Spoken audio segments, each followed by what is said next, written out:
Hey guys. Sorry if I sound different or if I'm not, like if I'm not talking about I'm sick today. But nonetheless, I am going to do a video. This is my review for Not Scary Farm 2012. I went opening night. It was pretty awesome. So let me just start off with I'm gonna review the 4 mazes, well 3 because I haven't done Trapped yet. So first we'll go Trick or Treat. Trick or Treat.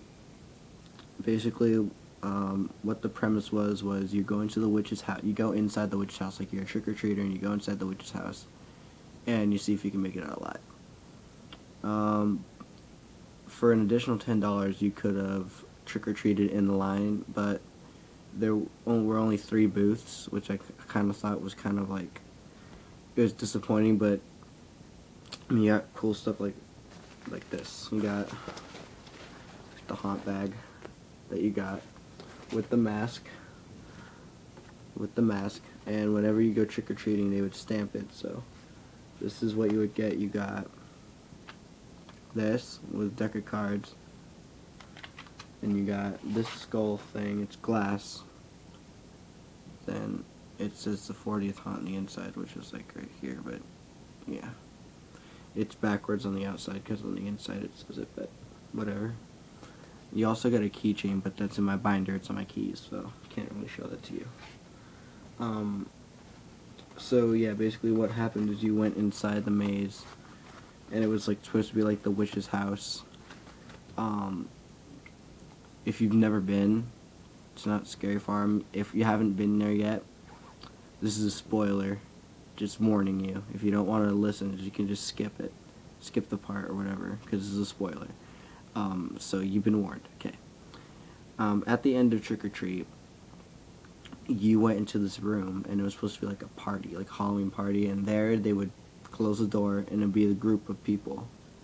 And the witch would say something, and like she said a speech, and it'd go dark, and all the minions would be around you, and it was really cool. I like that. I like that aspect of it. So all in all, I give Trick or Treat an 8 out of 10. It was good. It was good, but the line queue itself could have been. They could have had more booths. So 8 out of 10. Next is Dominion of the Dead. Okay. Dominion of the Dead was super awesome. It was very, very, very well designed. Very good artwork in there. The artwork, when you would progress into the maze more, it got all the artwork just got a little darker. It got more intense. There was very, very, very detailed. As soon as you walked in, you could tell that the maze was very detailed because there's a big piece of artwork when you walked in. It was the monsters in there. The talent was what was very spot on. Great scare. This is another spoiler. Inside a room, you're going up this kind of ramp thing, and there's open spaces under the ramp, like next to the ramp, and then over here. There's a guy dressed up as a chair, and it scared the crap out of me. I wasn't expecting like some dude to be dressed up as a chair and come out, but it was pretty good. I liked it. So I give Dominion of the Dead 9 out of 10. 9 out of 10 only because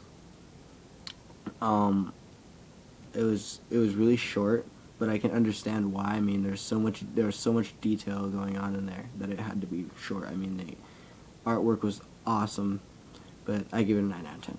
It was good. Next maze is Pinocchio Unstrung. Pinocchio Unstrung, replacing the Doll Factory. I really think the Doll Factory was better, but Pinocchio Unstrung, it had big shoes to fill because the Doll Factory was there, and Pinocchio Unstrung did a really good job of that. I don't really have a problem with it. Other than the fact that most of the mazes here were really short. That was my only problem with this year, is the mazes were short. But Pinocchio Unstrung, it was really dark, and it was demented. It was awesome. I think they could have done more with Pleasure Island. They could have at least expanded it a little more.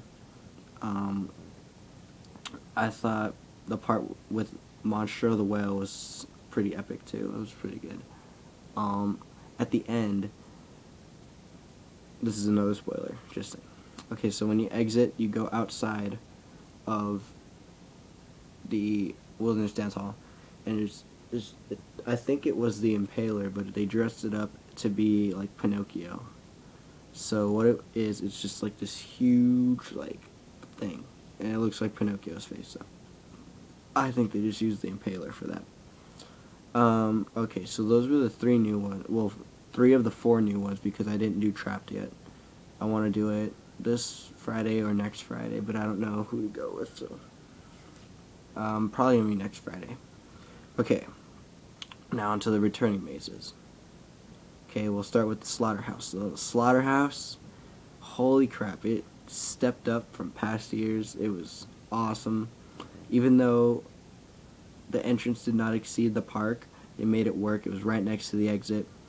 As soon as you go in, you're outside the diner, and when you go inside, it's super it seems like super calm. You know, it's calm music playing. This is a spoiler. What leads you into the next room after the diner is this guy is sitting in a little like cubicle, I guess, like a little table, and he seems calm, and all of a sudden he just gets yanked back by this thing, and he's like screaming really loud, and this monster comes out from the other side of you, and as soon as that happens, you enter the next room. It just gets heavy intense. There's the smell of burnt bodies being cooked, smell of barbecue mixed with it. There's guys hitting things. It's super dark, and there's grills everywhere. It's awesome. And you go into the freezer room, you know, and then after that freezer room, remember this is a spoiler, so you're being warned. After that room, after the freezing room or the freezer room, you go into this room, and it's just bodies everywhere. Like I'm saying, on like they're rotating around. There's hanging in front of you. They're on the floor. They're on the wall. Like it gets heavy intense. Very gory this year. I thought it was awesome. I give the Slaughterhouse a 10 out of 10. Best thing I've ever seen from the Slaughterhouse. So that was 10 out of 10 maze. Very good. Okay, so the next one we're gonna do is Virus Z. Virus Z, it was pretty much the same thing as always, except for the addition of Carrie at the end, because it's on the remake of Carrie, which comes out next year. I give it 8 out of 10 only because they added Carrie at the end.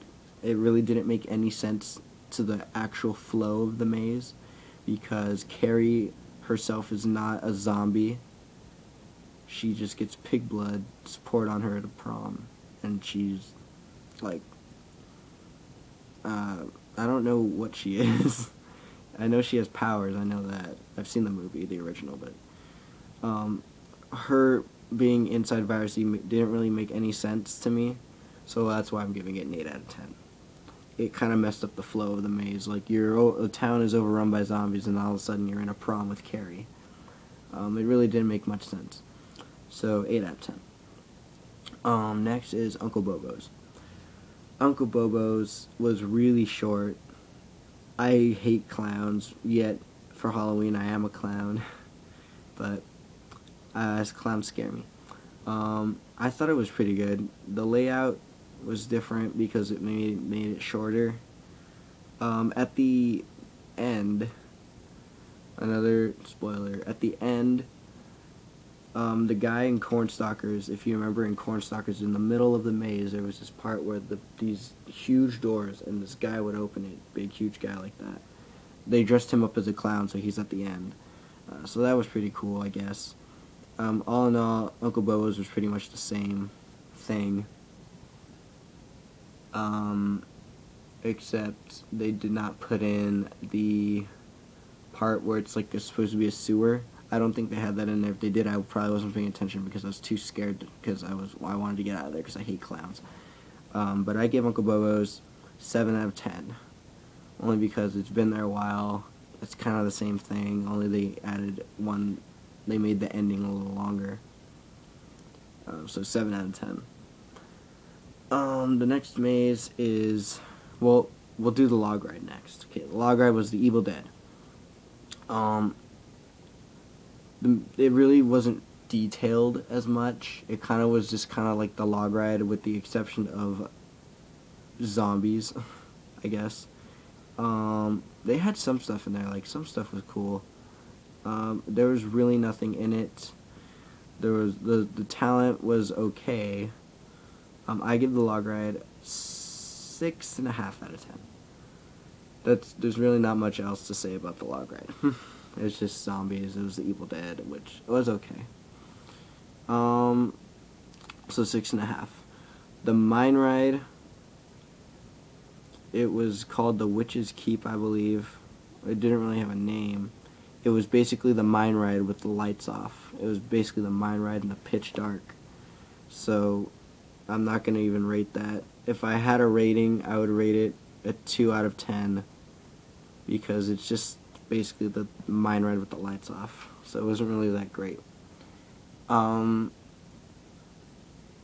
Next is Dia de los Muertos. Okay, Dia de los Muertos, they had not extended it outside of the bumper car, out of the actual like little arena thing that the bumper cars are in. They did not extend it beyond that. Where the graveyard was, where it would extend outside there behind it, was not there this year. They kept it all confined inside the bumper cars, so it was really short. The snake pit was disappointing because all it was just a little window with snakes around it with a snake coming out. It was kind of disappointing. I was kind of expecting it more, a little bit more. I give it a 8 out of 10 because it was pretty much the same thing, only shorter, with just one window of snakes. So 8 out of 10. Great design, great monsters, but 8 out of 10. Next is Terror of London. Terror of London is my all-time favorite maze ever. It always will be because Terror of London is just awesome. What they did with it this year was awesome. They had it was kind of the same layout except for later in the maze where they made a different entrance into the place where all the girls would be luring you in and, you know, like harlots, I guess. They were harlots. So that was different, which was good. The ending was pretty much the same. So Terror of London really didn't change that much except for deaths were kind of more accurate. I didn't really see how that was played out. I probably wasn't paying attention, but all in all, Terror of London, I give it an 8 out of 10 because it's my all-time favorite. It kind of changed a little bit, so 8 out of 10. Next is, let's see, let's go to, I'm trying to think.